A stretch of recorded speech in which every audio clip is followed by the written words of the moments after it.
ഓം പരാശക്തി നമ. അയാൾ മരിച്ചു. യമഭടന്മാർ ആ ജീവനെ ചിത്രഗുപ്തന്റെ ഓഫീസിൽ എത്തിച്ചു. അവിടെ ധർമാധർമ്മങ്ങളുടെ കണക്കെടുത്തിട്ട് വേണം അടുത്ത കാര്യങ്ങൾ നിശ്ചയിക്കാൻ.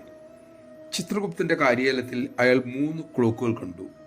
ഒരു ക്ലോക്കിൽ മണിക്കൂർ സൂചി മാത്രം, രണ്ടാമത്തെ ക്ലോക്കിൽ മിനിറ്റ് സൂചി മാത്രമേ ഉള്ളൂ, മൂന്നാമത്തെ ക്ലോക്കിലാകട്ടെ സെക്കൻഡ് സൂചി മാത്രം.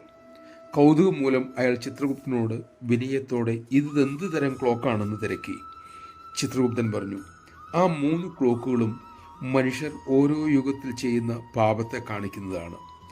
സത്യയുഗത്തിലെ കണക്ക് കാണിക്കുന്നതാണ് മണിക്കൂർ സൂചി മാത്രമുള്ള ക്ലോക്ക്. ആ യുഗത്തിൽ പാപം ചെയ്യുന്ന മനുഷ്യൻ തുലവും കുറവായിരുന്നു. മിനിറ്റ് സൂചിയുള്ള ക്ലോക്ക് ത്രേതായുഗത്തിലേതാണ്. അന്ന് കുറേയൊക്കെ പാപം ചെയ്തിരുന്നു, മിനിറ്റ് സൂചി നടക്കുന്നത് പോലെ. സെക്കൻഡ് സൂചി ദ്വാപരയുഗത്തിലെ മനുഷ്യന്റെ പാവങ്ങളുടെ വേഗത സൂചിപ്പിക്കുന്നു. മറ്റ് 2 യുഗങ്ങളിലേക്കാൾ കൂടുതൽ പാപം ദ്വാപരയുഗത്തിൽ മനുഷ്യൻ ചെയ്തു വന്നു. വിസ്മയത്തോടെ ആ ജീവൻ ചോദിച്ചു, അപ്പോൾ ഞങ്ങളുടെ കലിയുഗത്തിലെ പാപം കാണിക്കുന്ന ക്ലോക്ക് എവിടെയാണ്? ഇവിടെ കാണാനില്ലല്ലോ. ദീർഘശ്വാസം വിട്ടുകൊണ്ട് മുകളിലേക്ക് നോക്കി ചിത്രഗുപ്തൻ പറഞ്ഞു, ഈ മുറിയിലെ ചൂട് താങ്കൾ കണ്ടില്ലേ? ആ ക്ലോക്ക് ഞാനിവിടെ സീലിംഗ് ഫാനായി ഉപയോഗിച്ചുകൊണ്ടിരിക്കുകയാണ്. കലിയുഗത്തിലെ ധാർമ്മികാധപതനം വ്യക്തമാക്കാൻ അമ്മ ഇക്കഥ പലപ്പോഴും പറയാറുണ്ട്. നമഃശിവായ.